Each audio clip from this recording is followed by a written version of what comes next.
본 방송에서 제공하는 투자 정보는 투자 판단에 대한 조언입니다. 방송에서 제공하는 주식의 가치, 가격 상승 및 가격 하락에 대해서는 방송사에서 보장하지 않습니다.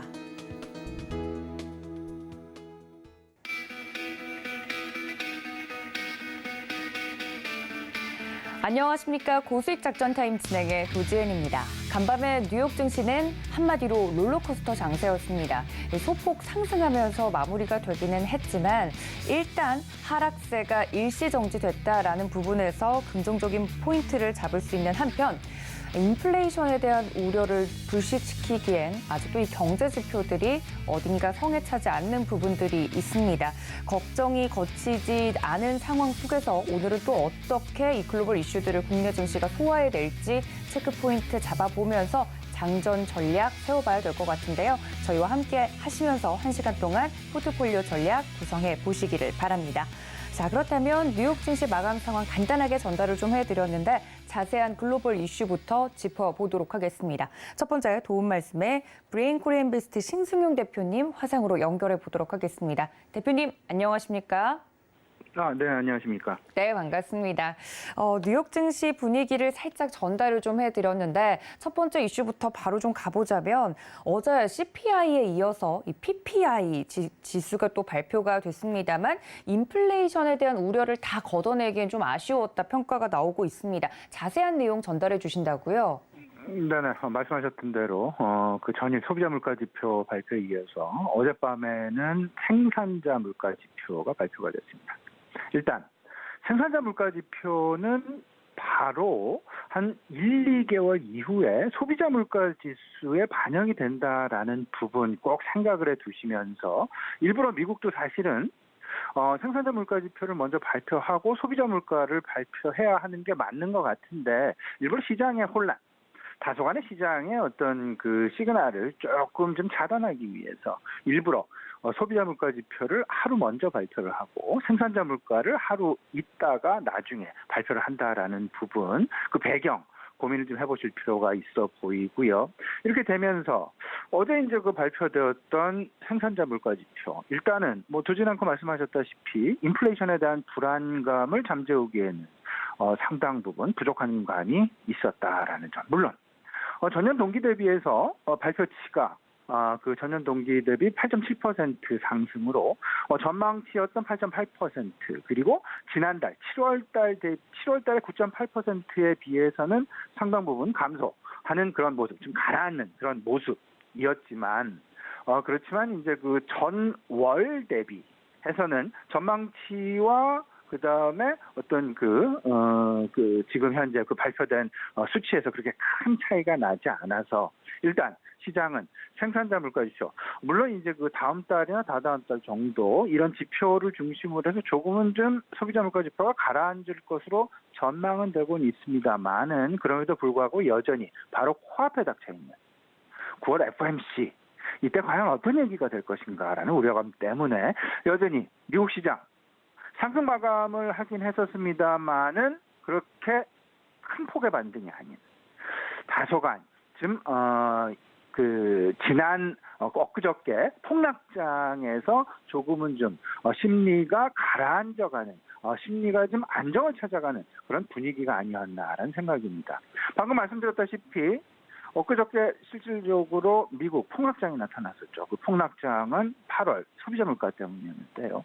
이 부분 상당 부분 시장 기대치에 못 미치는 그런 상황들 나오면서 물론 전월 대비해서는 좀 둔화되는 그런 모습 나타났지만 기대치에 비해서 못 미치는 이렇게 되면서 오히려 9월 FOMC에서 가능성 그 소위 말하는 자이언트 스텝 0.75%가 아니라 점보 스텝 가능성 1%의 금리 인상 가능성이 대두가 되면서 상당히 우려감이 짙어지는 그런 모습이었다라는 점.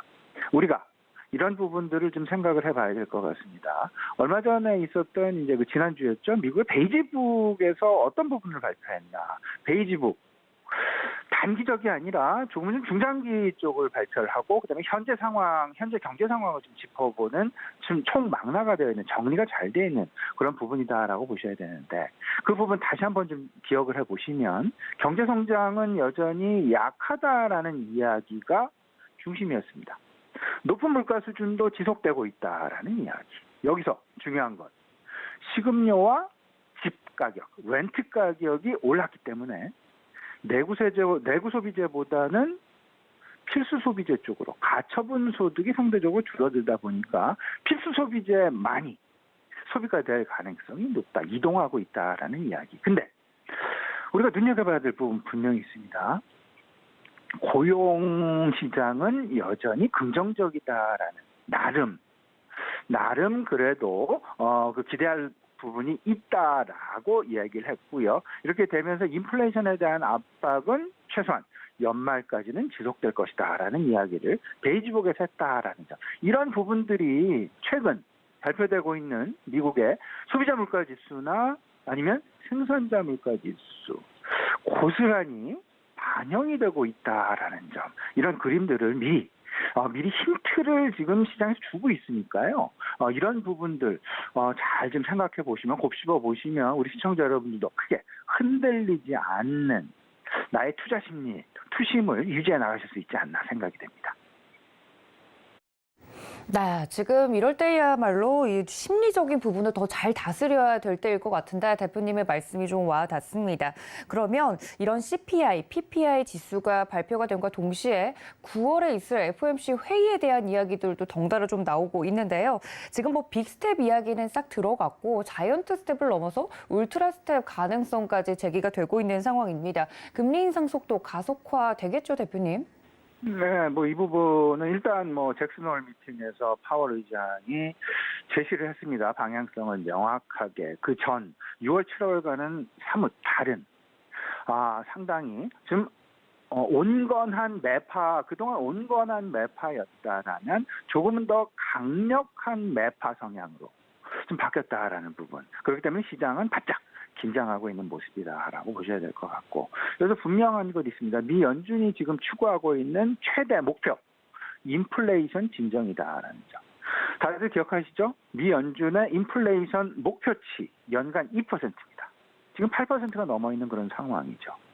이거를 한순간에 잡을 수는 없지만 차츰차츰 안정시켜야만, 그래야만 하는 것이 미 연준의 당면 과제다라는 점. 그렇기 때문에 지금 현재 시장에서 이야기가 되고 있는 연준의 연말 기준금리 목표치. 연준이 지금 목표하고 있는 부분은 3.875%. 하지만 시장의 전망치가 조금 좀 상향 조정되어가는 그런 모습입니다. 4%에서 4.2%, 25%로 올랐다. 그렇게 되면 어떤 모습이 나야 되냐. 지금 이제 9월 FOMC 포함해서 3차례 남았습니다. 올해 안에. 그러면 9월 FOMC 75bp는 최소 75bp는 기정사실화가 됐고, 만약에 여기서 100bp가 된다라면 11월과 12월 조금은 좀 금리 인상 폭이 잦아들 수 있겠지만, 지금 현재의 상황, 시장 전망치대로 연준이 목표하고 있는 연말 기준금리의 목표치가 상향 조정이 된다라면 이 부분 9월 FOMC 최소 75bp에 이어서 11월과 12월 최소한 50bp 인상의 금리 인상 해야 된다라는 그런 부분. 이런 부분들을 이제 많이 남지 않았습니다. 9월, 11월, 12월 남았으니까요. 이 부분 잘 생각해 보시면 연준이 목표하고 있는 연말의 기준금리 목표치가 얼마일까 생각을 해보고 지금의 기준금리가 얼마인지 생각을 해보면 연준의 스탠스 다소 연말로 갈수록 둔화될 것이냐 아니면 그 강도가 높아질 것이냐 이 부분에 대해서 아마 상당히 큰 힌트가 되지 않을까 생각이 되고요. 여기서 또 하나 중요한 것. 다음 주에 앞서서 오늘 중요한 부분, 중요한 지표가 발표됩니다. 제가 우리 시청자 여러분들께 소비와 고용에 대해서 매우 중요성을 계속해서 말씀을 드리고 있는데요. 오늘 저녁 미국의 소매 판매와 고용지표, 신규 실업 청구 건수 발표 예정이 되어 있죠. 전망치하고 전월치 대비해서 이 부분, 전망치가 0.2%, 전월 대비 0.2%입니다. 지난달에는 시장 전망치를 조금 좀 하회하는, 그렇지만 전월에 비해서는 좀 그렇게 큰 변화가 없는. 근데 만약에 전망치를 하회하거나 마이너스의 소매 판매가 나온다라면 전월 대비 이 부분 어찌 보면 상당히 FOMC 그 방향을 잡을 수 없는 그런 상황, 쉽사리 전망할 수 없는 상황까지 갈 수도 있다라는 오늘 저녁에 발표되는 미국의 소매 판매 꼭 예의주시하셔야 되겠다 말씀 좀 드려봅니다. 그렇게 되면서 지금 우리가 어디에 가장 주목해야 될까? 부분 명확합니다. 제가 계속 말씀드리고 있죠. 환율은 가장 빨리 그리고 가장 정확하게 지금 현재의 상황, 현재 금융시장의 상황을 명확하게 보여주고 있다라고 보시면 됩니다. 지난밤 미국 시장에서 여기 시장에서 원달러 환율이 1,392원에 마감을 했습니다. 물론 그 전날하고 거의 유사한 수준인데요. 그 이야기는 결국 그 전날 소매 판매가 나왔던 날과 지금 현재의 시장 내 금융시장의 투자 심리는 크게 변하고 있지 않다라는 부분을 고스란히 보여주고 있다라고 생각을 하셔야 될 것 같고, 여기서 더 생각해야 될 부분은 강달러의 환경은 앞으로도 계속 조성이 될 가능성이 높다. 이미 조성이 되었다. 그러면 우리 경제 삼고 우려에 대해서 생각을 해봐야 되는데, 고 환율로 인해서 고 물가가 형성이 될 것이고, 그 고 물가를 잡기 위해서 또 고금리로 치닫게 되는 악순환, 빨리 이런 악순환 고리에서 우리가 빠져나와야 될 것이다. 그러려면 가장 선결 조건이 환율 시장의 하향 안정화라는 점, 우리 시청자 여러분들 꼭 기억하시면서 환율 시장 계속해서 예의주시하셔야 되겠습니다. 네, 우리 대표님께서 말씀을 해주신 것처럼 어제 원달러 환율 또 1,390원을 돌파하면서 굉장히 부담스럽게 오르는 모습이었죠. 13년 5개월여 만에 처음이었다. 계속해서 속보들이 쏟아져 나오는 모습이었는데, 환율 시장의 안정이 이게 다 밑받침이 되어야 하는 부분이다라고까지 강조점을 좀 말씀드렸으니까 시장 보시는데 포인트 잡아가시면 좋을 것 같습니다. 자, 다음은 저희 대표님께서 직접 뽑아주신 히든 이슈 체크를 좀 해보도록 할 텐데요. 저희가 좀 당장 챙겨야 할 글로벌 이벤트 어떤 것들이 있을까요, 대표님? 예, 우리 시청자 여러분, 지금 시장이 급작스럽게 변동성이 확대되는 바람에 지금 사실은 투자 심리의 위축, 그리고 앞으로 어떤 거를 대비를 해야 될까, 사실은 혼란스러우실 가능성이 높아 보입니다. 그래서 제가 이 부분을 좀 생각을 해봤는데요. 당장 이제 코앞에 닥쳐 있는 이벤트, 이슈, 과연 앞으로 남아있는 10월 이전 시장에는 어떤 이슈들이 투자 심리 중심점에 자리 잡을까? 4가지 생각을 해보시면 되겠습니다. 계속 말씀을 드리고 있는 부분이죠. 9월 20날, 21일 날 9월 FOMC가 열리게 되는데, 자이언트 스텝은 거의 기정사실화됐고, 그렇게 된다면 3차례 연속해서 자이언트 스텝이 진행이 될 것이다. 여기서 9월하고 11월하고 12월, 다시 강조드립니다. 3번 남았습니다. 올해 연준에 지금까지 연준이 이야기하고 있는 그들의 연말 기준금리의 목표치는 3.825%. 근데 이번 9월 FOMC를 계기로 해서 연말 그들이 생각하고 있는 기준금리의 목표치가 상향 조정이 될 가능성도 있을 수 있다라는 점. 이번 FOMC에서 금리 인상의 폭도 매우 중요한 부분이겠지만, 연준이 제시하고 있는 연말 기준금리의 변화가 목표치의 상향 조정이 있을지 없을지, 이 부분이 어찌 보면 더욱더 중요할 수 있다라는 점. 그에 앞서서 어제 그제 소비자 물가지표와 생산자 물가지표가 발표가 됐고, 오늘 미국의 소비와 또 신규 실업 청구 건수가 발표가 되니까요. 이 부분 역시 계속 우리가 챙겨야 되겠다라는 점 다시 한번 강조해 드리고요. 이제 한 다음 주 정도에 또 그 9월 7보 예비회의가 지금 아직 정확하게 결정은 안 됐지만, 이 부분 미국과 중국 간의 갈등 재점화 가능성, 이 부분 고민을 좀 해주실, 미리 좀 대비해 놓을 필요가 있어 보이고요. 여기에는 중국보다는 미국 쪽에 조금은 더 우리가 치중을 해보자라는 부분 말씀을 좀 드려봅니다. 그리고 또 하나, 연준이 왜, 그리고 베이지북에서 왜 연말까지 지금 현재의 어떤 그 고인플레 상황이 지속될 것이다라고 생각하고 있었을까 생각을 해보면 이제 동절기가 다가오고 있습니다. 이미 우리 시청자 여러분 느끼시고 있죠? 아침 새벽 같은 경우는 이미 좀 쌀쌀함이 시작이 됐습니다. 해도 이미 조금은 좀 늦게 뜨기 시작을 했고요. 동절기가 임박을 하고 있습니다. 동절기에 임박을 한다라는 이야기는 에너지 수요가 그만큼 증가한다라는 이야기고, 에너지 수요가 증가한다라는 이야기는 에너지 가격의 상승 가능성이 조금 올라갈 수 있다. 압력이 높아질 수 있다. 이것이 결국은 인플레이션에 대한 압박으로 다가올 수 있다라는 점. 이런 부분과 맞물리게 되면서 인플레이션의 재점화 가능성. 이 부분 역시 우리가 그 간과해서는 안 될 것이다라는 점 말씀을 좀 드리고요. 또 이제 그 10월 초부터 3분기 실적 시즌이 나오게 됩니다. 이제 9월 말 이제 3분기 프리어닝 시즌이 도래가 될 텐데, 여기서 중요한 건 이게 지금 이제 기업이 이게 전망치가 과연 어느 정도나 하향될 것이냐, 아니면 전망치의 하향 조정이 그 폭이 어느 정도나 될 것인지, 결국 이런 부분들이 실물 경기의 둔화로 전이되는 것은 아닌지, 이런 부분들 업종별로 종목별로 잘 좀 챙겨주셔야겠다라는 부분 말씀을 좀 드려보고요. 그렇게 되면서 일단은 뭐 계속되는 방어적인 포트폴리오 가져가셔야 되겠습니다. 4차 산업주 성장주를 벌릴 수는 없죠.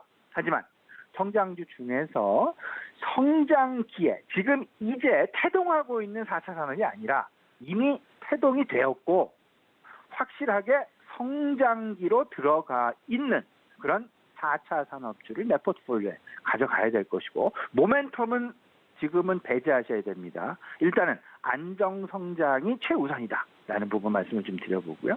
아직까지 팬데믹 피해가 정상화되지 않은 팬데믹 피해주들이 여전히 있습니다. 이런 것들이 결국은 뭐 카지노랄지 여행업이랄지 대표적으로 말씀드릴 수 있을 것 같은데, 이에 대해서 좀 생각을 해보시면 좋을 것 같고요. 크게 영향을 받지 않은 정책에 대한 수혜 종목들, 이 부분 같이 생각하시면 어떨까 싶습니다. 아울러서 오늘 장 전략, 보수적인 포트폴리오 계속 가져가자. 강달러 기조 현상, 이에 따른 실물 시장의 변화를 주목해보자. 여기 두 가지입니다.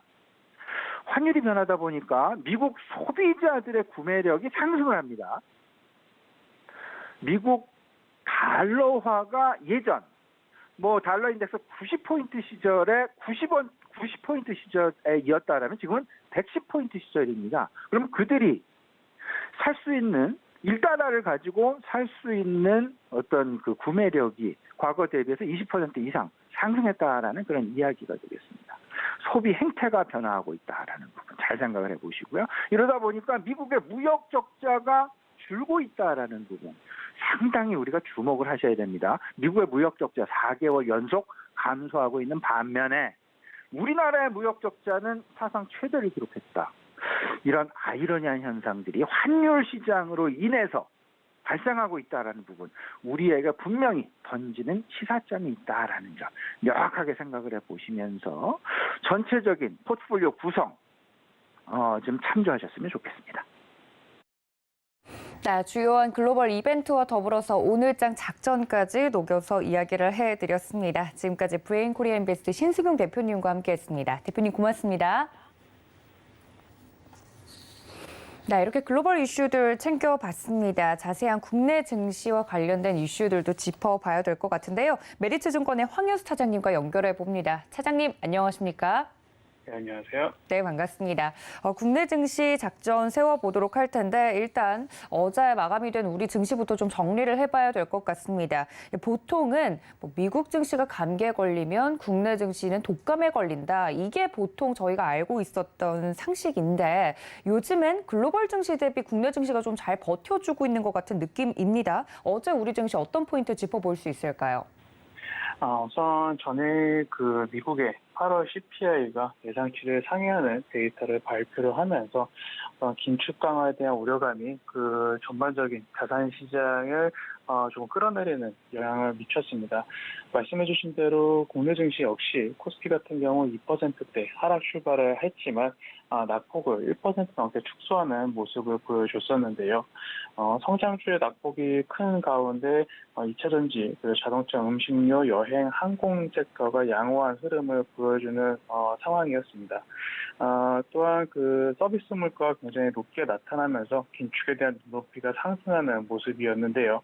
하지만 말씀해주신 대로 국내 증시에 대한 어떤 저평가 인식과 최근에 달러 강세로 인해서 정부의 적극적인 개입 의사를 밝혀지면서 어떤 긍정적인 환율 효과 등으로 국내 증시는 나름 선방하는 모습을 보였다라고 말씀드릴 수가 있겠습니다.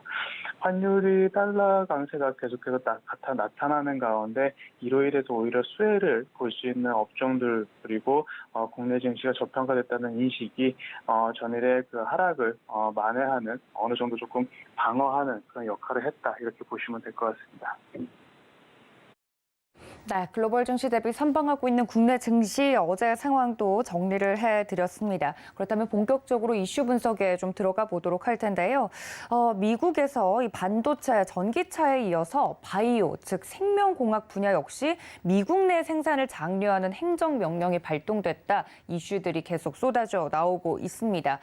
메이드 인 아메리카, 뭐든지 미국 중심으로라고 바이든 대통령이 계속 강조를 하고 있는데 국내 기업에게는 이게 위기냐 혹은 위기 속에서 또 하나의 기회냐 이야기들이 나오고 있다고 합니다. 시장 반응은 어떤가요? 우선 그 바이든의 어떤 그 생명공학, 바이오 제조 그 혁신 증진을 통해서 국내, 미국 내에서의 그 생산을 독려하겠다라는 행정명령이 나타났습니다. 말씀해 주신 대로 모든 그런 그 신규 사업 그리고 성장성이 높은 섹터에서 바이오까지 이쪽으로 그 미국의 제품을 사용하라는 그런 내용이다라고 말씀드릴 수가 있겠는데요. 주요 내용 같은 경우는 그 인도와 중국의 원료의약품 의존도를 낮추기 위한 어떤 투자 지원으로 이어질 것이다라는 전망이 있었습니다. 실질적으로 그 지원이 되는 금액도 발표가 됐는데요. 지원 금액은 약 2.8조 원으로 미국의 바이오 국내 생산에 투자를 하겠다라고 밝혔습니다. 지원 금액을 살펴보자면 그 롯데바이오가 국내 공장 건설에 1조 원, 삼성바이오 1, 2, 3 공장이 약 2조 원가량의 비용이 들었다는 점을 감안했을 때 지원 금액이 그렇게 크지는 않다라고 보시면 될 것 같고요. 물론 이에 따라서 국내 업체들, 특히 생산 바이오시밀러라든지 CMO 업체들에 대한 그 우려감이 부각이 되는 상황이었지만 이에 따른 리스크는 굉장히 제한적일 것이다라고 말씀드릴 수가 있겠습니다. 또한 오히려 이런 행정명령으로 인해서 국내 업체들은 수혜를 볼 수 있는 업체들까지 나타날 수 있다는 점은 긍정적이다라고 보실 수가 있겠고요.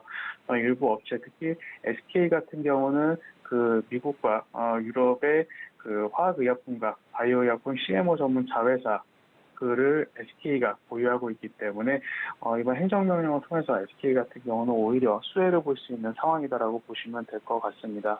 따라서 어떤 그 바이오 관련된 행정명령으로 인해서 국내 업체들이 크게 타격을 볼 것이다라는 점은 아직은 조금 시기상조다라고 말씀드릴 수가 있겠고 조금 시장에 과한 반응이다라고 보시면 될 것 같습니다. 네, 바이든 대통령의 이런 행정명령, 바이오도 자국 중심으로라고 강조를 좀 하고 있는데 이 K-바이오, 국내 기업에겐 어떤 영향이 있을지 자세하게 좀 이야기를 들어봤습니다. 걱정보다는 수혜를 받을 수 있는 쪽을 발빠르게 찾는 것이 더 좋지 않을까 의견까지 함께 드렸고요. 다음 이슈로 좀 넘어가 보도록 하겠습니다. 지금 라면에 이어서 과자 가격도 줄줄이 오늘부터 좀 인상을 할 예정이다 이야기들이 나오고 있다고 합니다. 원자재 가격 상승 여파인데 실질적으로 이렇게 저희가 좀 피부로 느낄 수 있는 물가 상승 이야기들이 나오고 있습니다. 대표적으로 식료품 관련주의 전망도 궁금하고요. 더불어서 이렇게 원자재 가격 상승 때문에 이러한 것들 가격이 좀 오르고 있는 부분들 어떻게 좀 풀이를 하고 있는지 궁금합니다. 어떻게 보십니까? 우선 식료품 업체들 같은 경우는 그 가격 인상에 따른 매출이 빠르면 4분기부터 반영될 것으로 전망이 되고 있는데요. 보통 그 원자재 가격과 식품의 가격 그 시차가 6개월쯤을 감안했을 때 최근에 어떤 그 곡물 원재료라든지 밀가루 같은 부분은 하향 안정화되고 있는 부분이 나타나고 있습니다. 따라서 그 식료품 업체들 같은 경우에는 가격 인상 이후에 원재료 가격 하락에 따른 그 마진율 상승이 본격적으로는 내년부터 반영이 될 수 있을 것이다라고 말씀드릴 수가 있겠고요. 따라서 기업별로 그리고 그 국내 매출이 높은 업체나 해외 매출이 높은 업체별로 차별화되는 수익성은 나타날 수 있겠지만 가격 인상, 판가 인상에 따른 그런 수익성 개선 효과는 내년 1분기부터는 본격적으로 반영이 될 가능성이 높다라는 점 이렇게 말씀을 드리겠습니다. 전일 말씀해 주신 제품 중에 오리온의 제품 일부 과자 제품 역시 가격 인상을 단행을 했는데요. 오늘 같은 경우 일부 외국계 레포트에서 그 오리온에 대해서 중립으로 투자 의견을 하향하는 레포트도 발간이 됐습니다. 레포트의 요지는 그 가격 인상에 따라서 판매가 줄어들 것이다라는 그 내용이 있었는데 이는 향후 오리온 같은 경우는 그 가격 인상을 단행한 초코파이의 매출에 따라 주가가 조금 영향을 받을 수 있겠다라고 말씀드릴 수가 있겠고요. 식료품 업종 전반적으로 말씀을 드리자면은 이전에 말씀드린 대로 현재는 주요 원재료의 가격이 하향 안정화되어 있기 때문에 판가 인상에 따른 마진 효과는 내년부터는 나타날 수 있다. 이렇게 말씀을 드리겠습니다. 네, 과자 그리고 라면 가격이 줄줄이 인상이 될 것이다 이슈와 더불어서 자세한 식료품주의 전반까지 이야기를 좀 들어봤습니다. 사장님, 그렇다면 오늘장 전략 저희 어떻게 세워보는 게 좋을까요? 우선 시장이 미국의 CPI 발표 이후에 계속해서 변동성이 나타나고 있는 상황입니다. 업종별로도 그 업종 변동성이 나타나고 있는 모습인데요. FOMC 전까지 이런 시장의 변동성은 계속 나타날 수 있다는 점을 유의하시면서 시장을 조금 대응하셔야 될 것 같고, 어떤 적극적인 매수로 대응하시기보다는 그동안 보유하고 계셨던 포트폴리오에 대해서 다시 한번 면밀히 검토를 하시면서 시장의 조금 횡보나 조정 구간을 거칠 때 포트폴리오의 간 내에서 종목 간의 어떤 교체는 고려해 보실 수 있는 상황이다라고 말씀드릴 수가 있겠고, 추가적으로 시장에 더 그 악재가 나오기는 힘든 상황이기 때문에 조금씩 주식 매수 비중을 늘려나가시는 것도 조금 유효한 구간이다라고 말씀드릴 수 있겠습니다. 네, 이렇게 오늘장 작전까지 세워봤습니다. 지금까지 메리츠증권의 황일수 차장님과 함께했습니다. 차장님 고맙습니다. 감사합니다. 네, 이렇게 국내 증시 이슈까지 여러분들과 함께 짚어봤습니다. 다음으로는 자세한 종목에 대해서 공부를 해보는 시간 마련을 했는데요. 기업공시연구소의 변영인 대표님 연결되어 있습니다. 대표님 안녕하십니까? 네, 반갑습니다. 네, 반갑습니다. 오랜만에 연결이 되었는데요. 오늘 어떤 공시 종목을 준비해 주셨는지 궁금합니다. 어떤 종목일까요? 네, 오늘 준비한 종목은 국전약품입니다. 최근에 신산 모멘텀 부각이 좀 되면서 전환사채 발행 결정이 좀 있었고요. 지난 7월에는 신규 시설 투자 그리고 유형자산 양수 결정이 있었는데, 이에 따른 향후 공시 추이 그리고 향후 전망과 모멘텀에 대해서 좀 분석해 보도록 하겠습니다. 네, 또 이렇게 공시가 나온 특정 종목을 오늘 자세하게 알려주신다고 하니까요. 오늘의 주인공인 국전약품 자세하게 일단 기업 개요부터 살펴보도록 하겠습니다. 대표님께서 말씀을 해주신 국전약품 같은 경우는 1995년 7월에 설립이 됐습니다. 2018년 12월에 코스닥 시장에 상장이 됐고요. 주 사업은 원료의약품과 전자소재, 배터리용 소재의 제조 및 판매를 영위하고 있습니다. 사업 부문으로 의약품 부문과 전자소재 부문으로 구분이 되는데, 의약품 부문은 제약회사와 원료의약품 회사를 대상으로 제품을 공급하고 있고, 전자소재 부문은 2차 전지 전해액 원료 그리고 반도체 소재 완제품 및 중간체 연구와 생산을 수행하고 있습니다. 실적 부분을 보면 최근 연간 실적 2021년 개별 기준 매출액은 853억 원으로 전년 동기 대비 5.8% 증가했고, 영업이익이 61억 원으로 전년 동기 대비 5.9% 증가, 당기순이익은 40억 원을 기록하면서 흑자 전환에 성공을 했다고 합니다.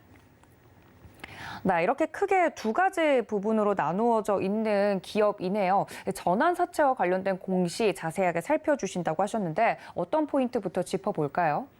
네, 바로 어제 공시부터 보도록 하겠습니다. 바로 어제였습니다. 회사 전환사채권 발행 결정을 공시했는데 주식으로 전환할 수 있는, 즉 사채 발행 형태에서 1년 이후에 이 사채 행사가액, 즉 전환가액에 따라서 주식으로 전환되는 요건 또는 상환되는 요건으로서 투자 형태로 좀 적용되고 있는데 회사 2회차 전환사채권 발행을 결정한 것입니다. 내용 보도록 하겠습니다. 회사의 정관상 자녀 발행 한도는 990억인데 990억을 초과하지 않은 금액, 실제 확정 금액은 650억 원입니다. 자금 조달의 목적은 시설 투자 자금 305억 그리고 운영 자금 345억을 조달하겠다라고 좀 밝혔습니다. 표면 이자율이 모두 제로. 무이자 조달인데 통상적으로 이 사채 이율이 좀 제로라는 것은 납입하는 사채권자 입장에서는 사실상 1년 이후에 이 전환가액이, 즉 주가가 상대적으로 좀 높아야만 이 시세 차익을, 투자 차익을 좀 볼 수 있는 관점에서 무이자 자금 조달은 회사에 굉장히 좀 중요한, 회사 입장에서 굉장히 좀 유리한 투자 발행 조달 형태가 아니었나 판단이 되는 상황입니다. 전환가액은 8,791원입니다. 하단 내용 쭉 읽어보면 지금 청약일은 9월 16일 그리고 납입일 이사회 결일 9월 14일, 청약 납입 9월 16일, 내일 납입될 예정인데 특별한 어떤 이 상황이 없다면 납입이 좀 완료되지 않을까 좀 판단을 해봅니다. 특정인에 대한 이 사채 발행 내역을 좀 보면 발행 대상자 대부분이 NH 대신 교보 헬스케어 제1호 기관 투자자를 좀 대상으로 650억 원 전량을 좀 조달한다. 전체 자금 조달 어떤 의미 부분에서는 무이자 자금 조달을 추진함으로써 국제약품 입장에서는 굉장히 좀 유리한 자금 조달의 성공 여부가 좀 굉장히 중요한 포인트다라고 판단되는 공시입니다. 네, 이렇게 자세하게 공시 내용을 짚어주셨는데요. 그렇다면 관련돼서 사업 모멘텀 부분도 체크를 좀 해봐야 될 것 같습니다. 어떤 체크 포인트들 짚어볼까요? 네, 두 가지 힌트가 일단 있었습니다. 지금 회사 측에서는 두 가지 요건이었죠. 시설 투자 자금이 305억 원, 운영 자금이 345억 원인데 여기서 결정된 어떤 이 구체적인 사항들이 좀 명기가 되지 않았어요. 어떤 사업 부분에 적용돼서 사용될지 언론을 통해 좀 밝혔는데 회사는 전환사채로 조달되는 자금을 전자 소재 공장 그리고 원료 의약품 공장의 신규 시설 설비 투자를 좀 결정하겠다라고 좀 밝혔습니다. 연구 개발비와 인력 충원 그리고 기타 운영 자금으로 좀 세분화될 텐데 이는 2023년도부터 좀 본격적인 전자 소재 분야의 안정적인 좀 진출을 위해서 공장 신축에 좀 투자되는 이 투자비 대비가 좀 높아지지 않을까 좀 전망을 해보고 있고요. 지난 7월 21일, 7월 7일자 공시를 좀 보면 신규 시설 투자 공시가 또 하나같이 또 있거든요. 회사는 공장 신설 결정을 좀 했는데 172억 원입니다. 회사의 자기 자본 대비 20.6%에 해당되는 좀 수치고 투자 목적은 충북 음성의 전자 소재 생산 캐파 확충과 연구 개발 고도화를 위해서 172억 원의 신규 시설 투자를 좀 결정했습니다. 이게 2022년 7월 18일부터 내년 5월 31일까지 좀 추진되는 시설 투자인데 전체 금액 350억 배정을 했기 때문에 지금 1차 투자로 좀 판단되고 있거든요. 투자 금액이 최종적으로 좀 완료가 좀 된다면 회사 측에서는 향후 전자 소재 사업 부분의 매출 70% 이상을 이 전자 소재 사업 부분에 좀 집중하겠다라고 좀 밝힌 만큼 이 350억 원의 신규 시설 투자의 의미는 2023년도 하반기부터 본격적인 전자 소재 이 캐파 증가에 따른 어떤 매출 산입이 좀 중요한 포인트가 아닌가 좀 판단을 해봤습니다. 네, 자세하게 공시 분석을 계속해주고 계시고 이게 모멘텀과 관련된 부분까지 짚어주고 계시는데 지금 현재 신약 개발 기업이죠. 샤페론이 상장을 앞두고 있는 것과 관련돼서 오늘의 종목도 연관해서 저희가 짚어볼 포인트가 있다고요. 네, 저는 오늘 이 투자 포인트 세 가지로 좀 봤는데 첫 번째 전환사채 발행 결정 그리고 두 번째 신규 시설 투자 세 번째 모멘텀은 지금 회사가 보유하고 있는 지분 1.28포인트를 좀 보유하고 있는 사업 제휴 관계에 있는 이 비상장사입니다. 샤페론의 상장 이슈인데 먼저 신규 시설 투자 부분은 앞서 말씀드린 부분처럼 전자소재 사업 부분의 70%를 이 국전약품에서 2023년도 하반기부터 본격적인 양산에 따른 캐파 증가 이 부분이 실적으로 반입이 된다면 2023년도 3분기 또는 4, 4분기부터 확연한 원료 의약품 매출 비중에서 70%의 추가 매출이 좀 반영된다는 관점에선 실적 호조, 성장이 2023년도 하반기부터 좀 본격화되지 않을까 전망되는 포인트가 있고, 두 번째는 전환사채 발행 결정에 이 조달된 650억 원의 자금이 전자소재 사업 부분에만 국한된 것이 아니라 원료 의약품 사업 부분의 어떤 역량 강화, 이에 따라 R&D 비용들이 좀 증가된다는 포인트거든요. 이 부분들에 따라 어떤 현재 매출 증가 추이도 우리가 좀 주목해 볼 필요가 있습니다. 지금 2분기 매출액을 우리가 좀 집계해 보면 올해 상반기 33억 원의 영업이익을 좀 거뒀는데, 전년 동기 대비 매출액이 29% 좀 증가했고요. 순이익이 24억을 좀 기록하면서 분기 실적 기록 기점에서는 2분기 사상 최대 매출액을 좀 기록하고 있다. 이 포인트가 큰 폭의 증감 추이를 좀 가져오는 것은 아니지만 2023년도 하반기에 전자소재 사업 부분의 본격적인 어떤 양산 이후에 회사의 외형 가치가 좀 더 커질 수 있다. 이게 포인트입니다. 마지막으로 세 번째 말씀드렸던 샤페론인데, 지금 지난해 3월 국전약품의 치매 치료제 기술 이전 계약을 체결한 바 있었습니다. 이게 코로나19 치료제 후보 물질을 좀 공급되면서 지난해 9월에 이제 신고가 갱신 이슈가 좀 있었거든요. 코로나19 치료제 관련된 모멘텀이 좀 부각됐지만 현재 이에 따라서는 상승폭이 좀 크게 반납된 형국인데, 샤페론이 다음 달 26일 그리고 27일 청약을 거쳐서 코스닥 시장에 어떤 상장하게 된다면, 지금 이에 따른 지분 투자 그리고 사업 제휴 관계에 있는 이 국전약품에서 단기 모멘텀으로 작용될 수 있는 확률이 크다. 이 점을 참고하셨으면 좋겠습니다. 네, 이렇게 국전약품과 관련된 세 가지 모멘텀까지 좀 체크를 해봤습니다. 그렇다면 이런 모멘텀이 있는 것은 굉장히 좋으나 실질적으로 차트적으로 대응이 가능한 부분도 궁금해지는데, 지금 차트를 보니까 최고점을 찍고 쭉 내림세 혹은 횡보를 하는 모습입니다. 어떻게 저희가 대응 전략 세워볼까요, 대표님? 네, 지난 9월 24,900원 신고가 갱신 이후에 주가 현재 구간 보면 굉장히 큰 폭의 어떤 하락 추이 구간에 좀 이 주가 형성되어 있거든요. 굉장히 보유적 관점에서 좀 답답하고, 제가 판단된 매물대가 좀 강한 매물대는 17,000원에서 2만 원대, 그리고 15,000원에서 18,000원, 이 구간이 굉장히 좀 탄탄한 좀 매물대로 좀 보여지는데, 지금 이를 좀 돌파할 만한 어떤 회사의 어떤 모멘텀 부각이 좀 부재된 것이 아닌가. 그런데 저는 2023년도에 회사의 어떤 외형 가치의 변화에 우리가 좀 주목을 해보면, 지금 장기평 이 박스권 행보 구간을 좀 강하게 좀 돌파해주는 어떤 시그널이 좀 나와준다면, 저는 모아가는 전략이 좀 괜찮지 않을까 좀 전망을 해봤습니다. 지금 추세 구간에서 7천, 네, 보도록 하겠습니다. 지금 8,200원에서 9,500원, 8,200원에서 9,500원 사이가 지금 박스권 상태에서 이제 탄탄하게 주가 유지하고 있는 이 구간이었는데, 지난 7월에 만원대 돌파 시도를 좀 했지만 이 매물대를 좀 돌파하지 못했어요. 그런데 저는 오히려 실적 성장 관점 2023년도 상반기에 이 전자소재 사업 관련 부분의 어떤 이 모멘텀이 좀 부각이 된다면 2022년도 하반기, 저는 한 연말 정도부터는 오히려 이에 따른 어떤 모멘텀 부각으로 주가 우상향하는 어떤 모습이 나오지 않을까 좀 전망을 해봤습니다. 매수하기 좋은 구간은 8,200원에서 8,500원, 8,200원에서 8,500원 구간, 포트 비중 10%의 분할 매수 의견을 좀 제시해드리고요. 2023년도 전자소재 사업 부분의 실적 산입, 이 부분이 중요한 포인트다. 이 점을 참고하셨으면 좋겠습니다. 네, 이렇게 대응 전략까지 모아가기 좋은 구간까지 자세하게 좀 설명을 드렸으니까요. 오늘의 공시 종목까지 여러분들 챙겨가 주시면 좋을 것 같습니다. 지금까지 기업공시연구소의 변영인 대표님과 함께했습니다. 대표님 고맙습니다. 네, 감사합니다.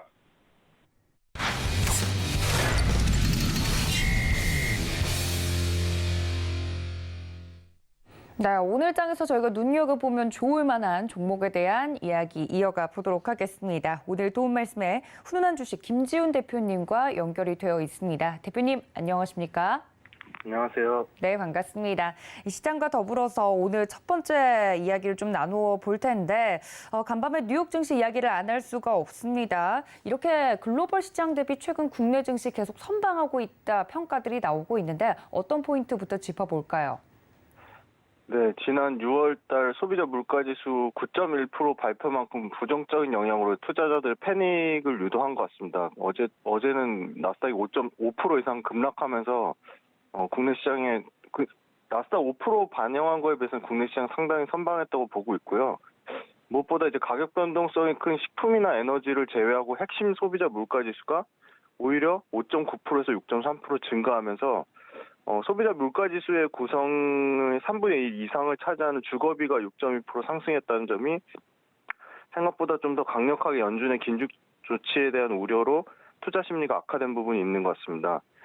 8월 달 1년 후 기대 인플레이션도 2021년 10월 이후 가장 낮은 수치인 5.7%로 기록했는데요.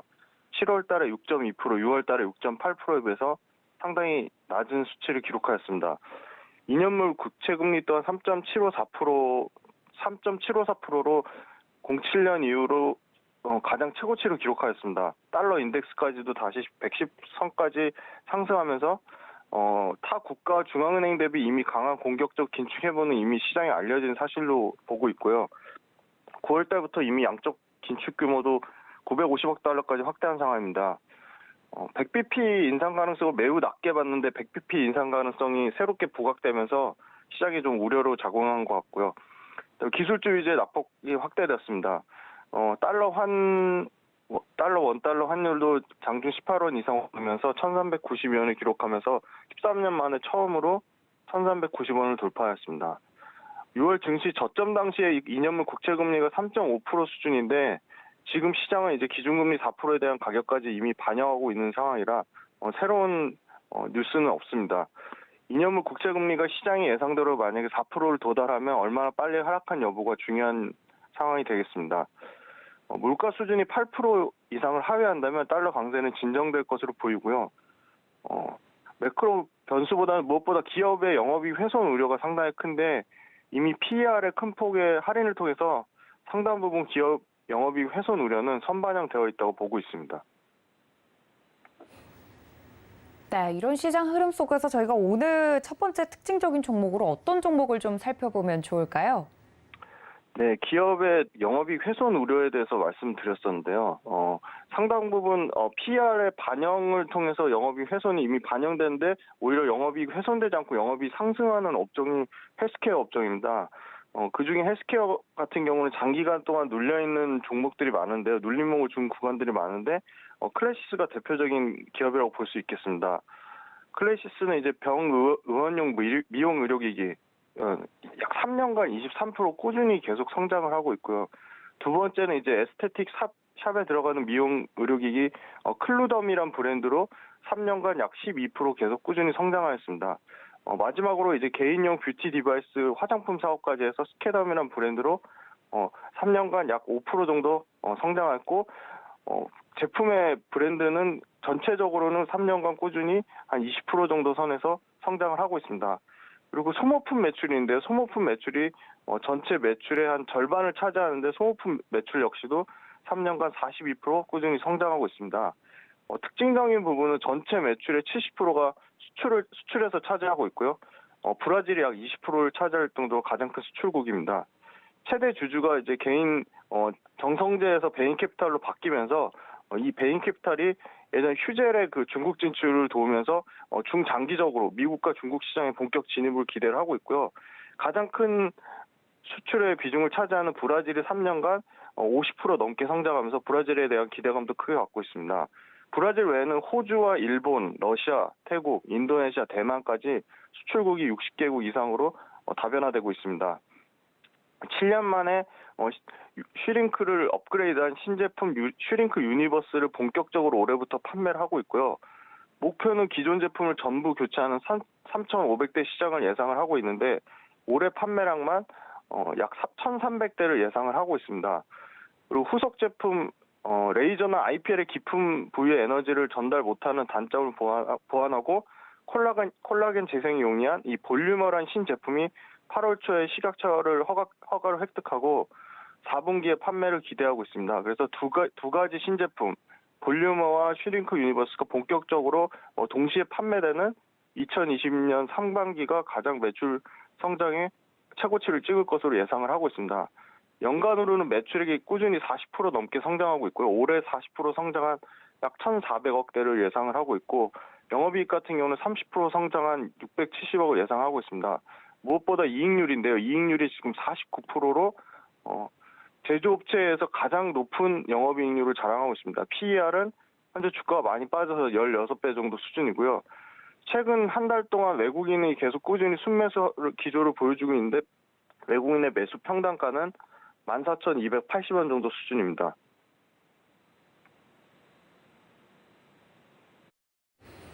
네, 오늘의 첫 번째 특징적인 종목으로 클래시스 자세하게 설명을 해드렸습니다. 여러분들 이전까지 오늘 체크포인트 종목에 대한 이야기 자세하게 좀 해드렸으니까 말씀 챙겨가 주시면 좋을 것 같습니다. 다음 이슈로 좀 넘어가 보도록 하겠습니다.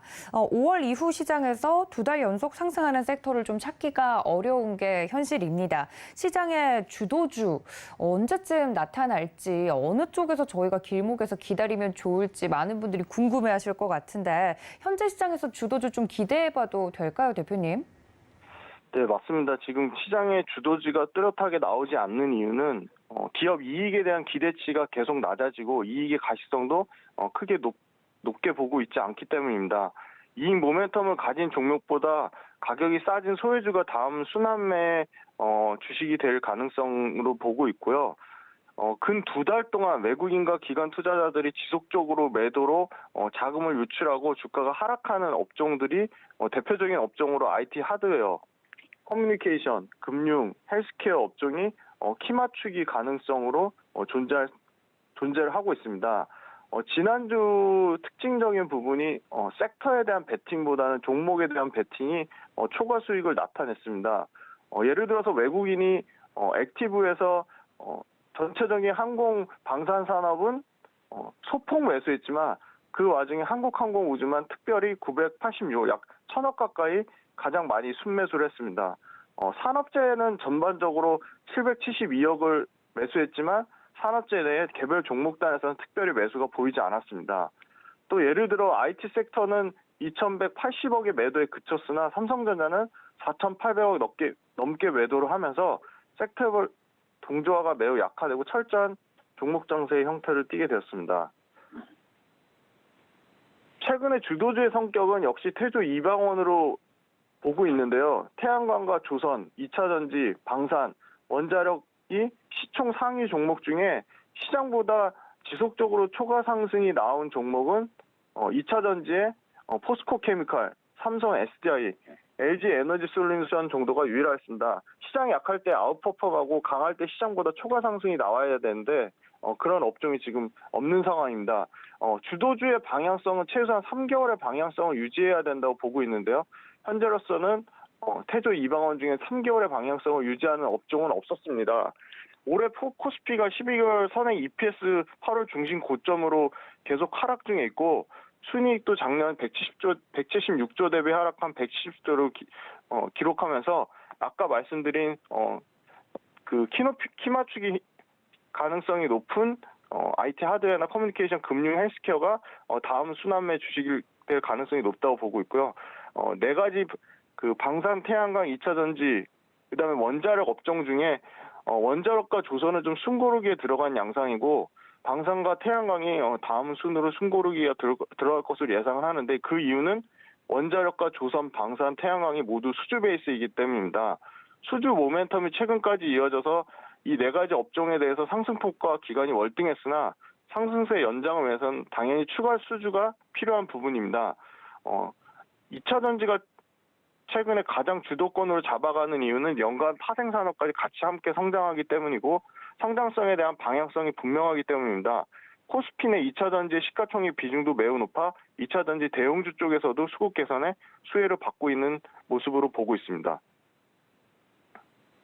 네, 그럼 2차전지 안에서 오늘의 두 번째 특징주 어떤 종목일까요? 네, 2차전지 특징주는 역시 가장 전반적인 상승폭이 높은 양극재 단에서 양극재 국내 4위 업체인 코스모 신소재를 설명드리려고 하는데요. 코스모 신소재는 2차전지용 양극활 물질이라 MLCC 제조에 필요한 이형 필름을 만들고 있습니다. 삼성 SDI와 LG 에너지 솔루션 모두 고객사로 확보를 하고 있고요. 물론 LG 화학이나 포스코 케미칼, 에코프로비엠, LNF에 비해서는 상당히 지금 캐파는 작습니다. 근데 계속 코스모 신소재도 양극재 연간 캐파를 총 2만 톤에서 내년 2분기까지 5만 톤, 2024년 7만 톤, 장기적으로는 국내 10만 톤, 해외 10만 톤, 총 20만 톤까지 캐파를 계속 증설 계획을 갖고 있습니다. 그리고 중국의 의존도를 낮추기 위해서 모회사 코스모화학의 폐배터리 리사이클링과 코발트 재련 투자를 통해서 전구체를 연간 현재 2,400톤에서 2025년까지 연 12,000톤까지 전구체를 확보할 예정으로 보고 있습니다. 아직 매출단에서 양극재가 70%밖에 차지하지 않고 있고 MLCC 필름이 30%를 차지하고 있지만 이익단에서는 양극재가 68%에서 올해 3분기를 기점으로 80% 넘게까지 양극재 영업 비중이 늘어날 전망이라 양극재 영업 비중이 늘어날 경우 당연히 고마진으로 이익률이 좋아질 전망입니다. 양극재 사업부는 분기별로 판가가 약 15% 이상씩 계속 꾸준히 상승 중에 있고 출하량 역시 지속 중에 있습니다. 물론 코스모 신소재도 당연히 원달러 환율의 상승 효과를 보고 있습니다. 코스모 그룹 전체 차원에서 이 코발트와 폐배터리의 코스모화, 그다음에 전구체의 코스모 신소재, 양극재의 코스모 신소재로 이 선순환의 밸류체인 효과를 통해 시너지를 기대를 하고 있습니다. 2022년 연간 매출액은 전년 대비 57% 증가한 4,800억, 이익은 106% 증가한 450억을 예상하고 있습니다.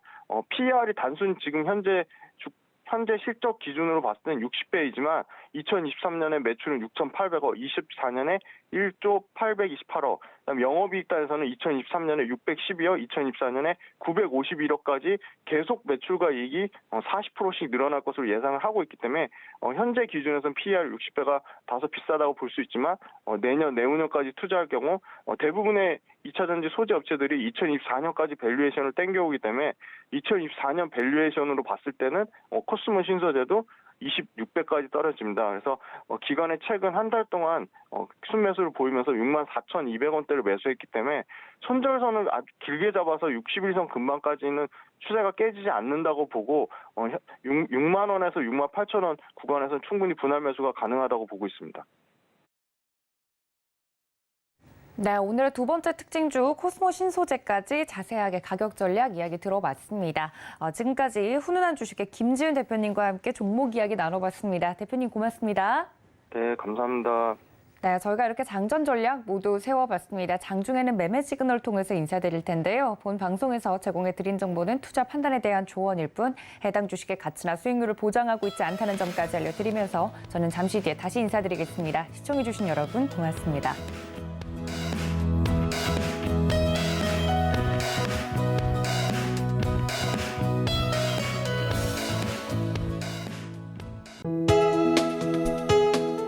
본 방송에서 제공하는 투자 정보는 투자 판단에 대한 조언입니다. 방송에서 제공하는 주식의 가치, 가격 상승 및 가격 하락에 대해서는 방송사에서 보장하지 않습니다.